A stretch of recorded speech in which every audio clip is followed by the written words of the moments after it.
wabarakatuh. Pada kesempatan kali ini kami kelompok 3 akan mempresentasikan mengenai usaha kami. Sebelumnya perkenalkan beberapa anggota kelompok 3. Yang pertama yaitu Bima Koturnada dan saya sendiri Francisca Ayu Anggraini, Farini Nugraini, Ella Dwi Astuti, Imamul Mutakim, Danu Sarwanto, dan Diah Eka Superti. Jadi di sini kami akan memaparkan mengenai laporan kemajuan tentang usaha yang kami jalankan. Kami menjalankan usaha dengan nama Jenang Bola Temulawak. Jadi di sini kami memproduksi saripati temulawak dari bahan baku temulawak yang kami ambil dari kebun sendiri dan diolah dengan cara diambil saripatinya dan kemudian dikemas dan dapat dibuat menjadi jenang. Ini merupakan inovasi terbaru mengenai jamu yang dapat dibuat secara instan dan lebih modern sehingga anak muda lebih tertarik untuk mengonsumsinya karena temulawak ini memang memiliki banyak manfaat seperti itu. Langsung saja dimulai mengenai presentasi laporan kemajuan dari kelompok kami. Saya Hima Koturnada di sini akan memaparkan mengenai persiapan usaha. Kami melihat banyak terdapat bahan baku yaitu temulawak yang ada di sekitar tempat tinggal. Masyarakat sekitar tempat tinggal mengolah temulawak ini menjadi gaplek. Sedangkan dalam pembuatan gaplek itu memerlukan tenaga yang lebih besar dan juga waktu yang relatif panjang karena saat ini musim penghujan, sedangkan dalam proses pembuatan gaplek itu memerlukan sinar matahari yang cukup untuk mengeringkan gaplek. Adapun harga jual gaplek per kilogram adalah Rp5.000. Karena hal ini, kami memilih jalan pintas untuk mengolah temulawak menjadi saripati yang bisa dibuat jenang yang enak. Ketika sebagian besar masyarakat itu mengetahui bahwa temulawak itu hanya bisa dibuat jamu, maka kami berinovasi atau mengolah temulawak tersebut menjadi jenang yang enak dimakan, seperti itu. Keadaan ini juga selaras dengan keadaan saat ini, yaitu pandemi, di mana masyarakat itu diharuskan atau harus mempunyai imun tubuh yang kuat supaya terhindar dari penyakit dan juga virus. Maka hal ini juga mendukung usaha kami, yaitu mengolah temulawak yang di dalamnya terdapat kandungan kurkumin yang dapat membantu meningkatkan daya tahan tubuh, seperti itu. Kami mengolah temulawak tersebut menjadi saripati yang dibungkus dalam kemasan. Satu kemasan berisi 200 gram saripati temulawak. Kami menjual per kemasan tersebut dengan harga Rp10.000, yang mana dari Rp10.000 itu bisa dibuat 4 sampai 5 porsi jenang temulawak. Produksi kurang lebih 50 bungkus dengan modal Rp270.000. Dari tim produksi akan menambahi presentasi dari tim produksi. Jadi pertama kali kami memproduksi saripati temulawak ini berasal dari 25 kg temulawak asli yang kemudian kami olah menjadi sekitar 20 kemasan. 20 kemasan ini per kemasannya itu beratnya 200 gram. Setelah itu kami mengalami kendala, yaitu kehabisan bahan baku. Lalu kami mengambil jalan pintas dengan membeli saripati temulawak yang basah dari warga sekitar sebanyak Rp50.000 atau 5 kg beratnya. Dari 5 kg tersebut kami keringkan, kemudian kami kemas menjadi 15 bungkus. Kami melakukan jalan pintas ini sebanyak 2 kali. Jadi hasil dari pembeli temulawak basah di warga sekitar itu sekitar 30 kemasan. Lalu hasil produksi dari awal sampai saat ini adalah total 50 bungkus atau 50 kemasan saripati temulawak kering. Kemudian hasil penjualan dari awal hingga saat ini itu yang terjual adalah 25 kemasan. Berikut ini akan saya sampaikan laporan transaksi usaha sari temulawak yang terhitung dari bulan September sampai bulan Desember saat ini. Nah, untuk produksi pertama itu dilakukan pada bulan September dengan modal awal sebesar 130.000 dan mampu memproduksi sebanyak 20 PCS atau 20 kemasan sari temulawak. Nah, hasil penjualan sampai bulan Oktober itu mampu memperoleh input penghasilan sebesar 200.000. Kemudian untuk produksi kedua itu dilakukan pada bulan November dengan modal awal sebesar 270.000 dan mampu menghasilkan 50 BCS atau 50 bungkus sari temulawak.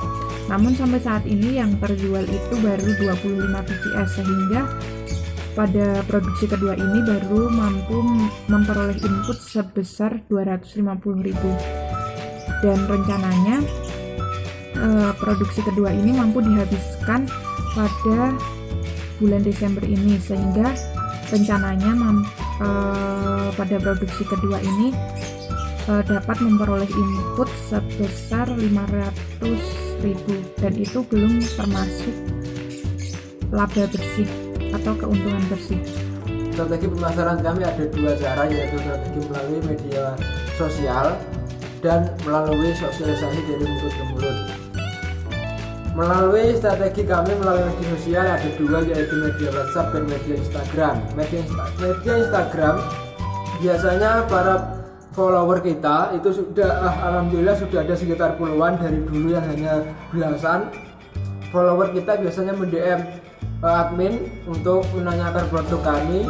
Setelah itu kami menanggapinya lewat WA untuk koordinasi selanjutnya. Kemudian setelah ada kesepakatan kita kirim produk tersebut ke lokasi si pembeli. Kemudian lewat WhatsApp kita menggunakan jasa story, artinya kita setiap hari atau rutin setiap minggu sekali atau beberapa minggu sekali kita posting poster kita tentang temulawak. Kemudian kalau ada yang kenapa kita posting setiap hari, karena yang minat itu kadang hari ini itu tidak minat tapi besok minat, maka itu kita posting setiap hari. Dan alhamdulillah ada banyak juga yang pesan lewat WhatsApp juga, dan malah lebih efektif lewat story WhatsApp karena kita ada sekitar 8 orang. Ada 8 orang tersebut dari berbagai daerah, artinya 8 orang tersebut mempunyai jaringan yang banyak sehingga produk kita tersebar sudah sekitar wilayah Jawa Tengah, karena anggota kami dia dari Magelang, Temanggung, Pati dan sekitarnya kita Jawa Tengah.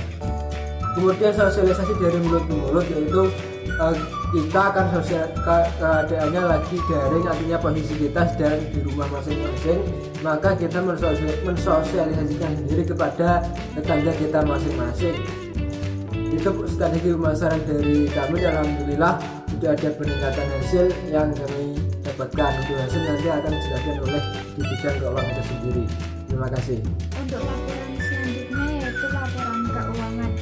Yang pertama, kami akan melaporkan mengenai sumber pendanaan. Jadi, usaha jenang bulat temulawak sampai saat ini belum mendapatkan permodalan atau pendanaan dikarenakan belum adanya investor yang bersedia mendanai usaha kami ini. Untuk yang kedua yaitu kami akan memaparkan mengenai perhitungan laba dan rugi. Jadi kami mulai memproduksi jenang bulat temulawak pada bulan Oktober dengan modal 130.000 dengan uraian sebagai berikut. Jadi pada awal produksi kami memilih 25 kg dengan harga beli per kilonya Rp55.000, sehingga dikalikan menjadi Rp125.000 dan ditambah biaya penggilingan yaitu Rp5.000 menjadi Rp130.000. Dan jenang bulat temulawak yang berhasil kami kemas yaitu 20 kemasan. Untuk penjualan bulan Oktober kami berhasil menjual 10 pieces dengan pengeluaran 130 sebagai modal produksi dengan pemasukan 100.000. Jadi di sini kami belum mengalami keuntungan berupa uang, tetapi masih memiliki simpanan dari hasil produksi. Untuk bulan November sendiri kita berhasil menjual 10 pieces jenang gula temulawak dengan pengeluaran 50.000 dan pemasukan 100.000. Jadi untuk khusus yang bulan November ini kami berhasil mendapatkan 50.000 rupiah sebagai keuntungan. Dan untuk selanjutnya pada bulan Desember kami baru berhasil menjual 5 pieces jenang dengan pengeluaran 50.000, pemasukan 50.000. Di sini keuntungan uang kami belum dapatkan tetapi masih dalam simpanan barang.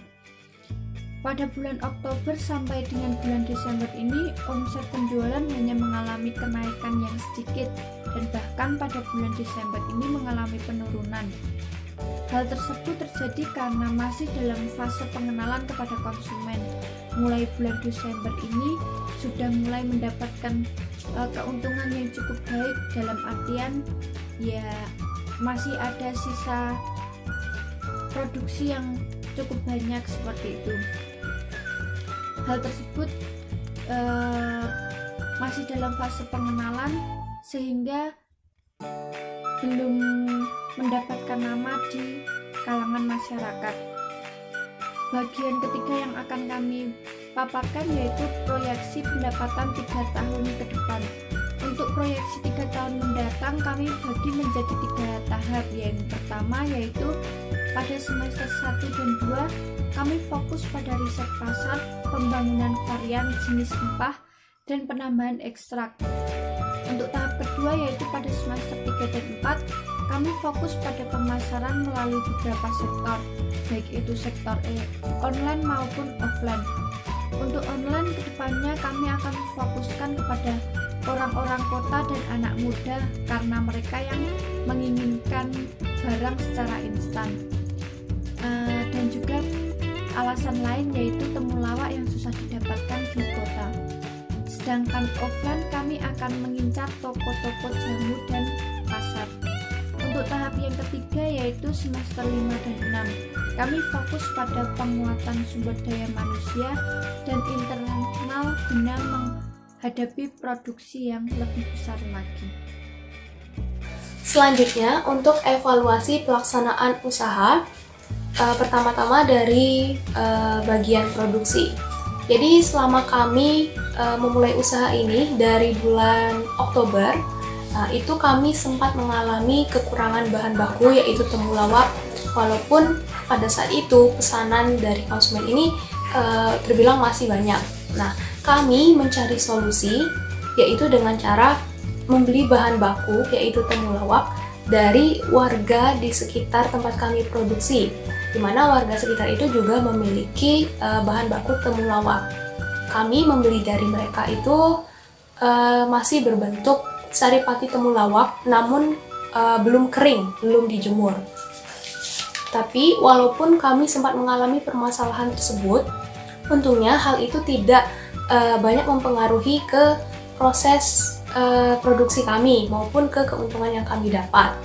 Kemudian dari sisi promosi, jadi sejak awal ingin membentuk usaha ini, kami sudah merencanakan untuk melakukan promosi lewat sosial media dan dari mulut ke mulut. Namun karena situasi pandemi ini yang bisa kami maksimalkan itu dari promosi sosial media. Nah, kendala yang kami alami selama promosi ini adalah kami masih belum bisa membuat konten untuk di-post di akun Instagram kami itu setiap hari. Jadi sampai saat ini kami itu membuat konten untuk 2 kali dalam 1 minggu. Jadi kami rasa itu masih belum bisa maksimal, walaupun kami juga melakukan promosi lewat WhatsApp. Namun walaupun promosi yang kami lakukan ini masih belum secara maksimal, tetapi sudah bisa menggait konsumen.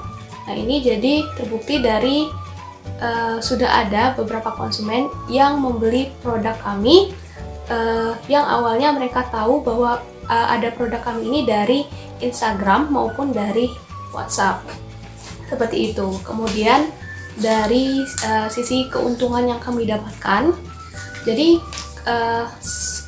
keuntungan kami meningkat dari bulan Oktober, November sampai dengan Desember. Nah, kami ingin merencanakan menyisihkan beberapa persen keuntungan ini untuk meningkatkan kualitas dari alat-alat dan bahan yang kami gunakan untuk produksi. Sementara itu, beberapa juga ingin kami simpan untuk mengantisipasi kalau ada permasalahan seperti kami dulu kekurangan bahan baku. Jadi dana ini ingin kami gunakan sebagai dana untuk antisipasi apabila terjadi permasalahan pada saat produksi produk kami ini.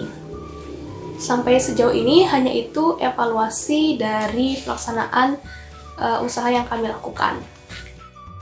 Sekian presentasi yang dapat kami sampaikan mengenai laporan kemajuan usaha dari kelompok 3. Apabila ada sikap maupun tutur kata yang kurang berkenan kepada saudara, kami mohon maaf. Kami akhiri. Wassalamualaikum warahmatullahi wabarakatuh. Terima kasih.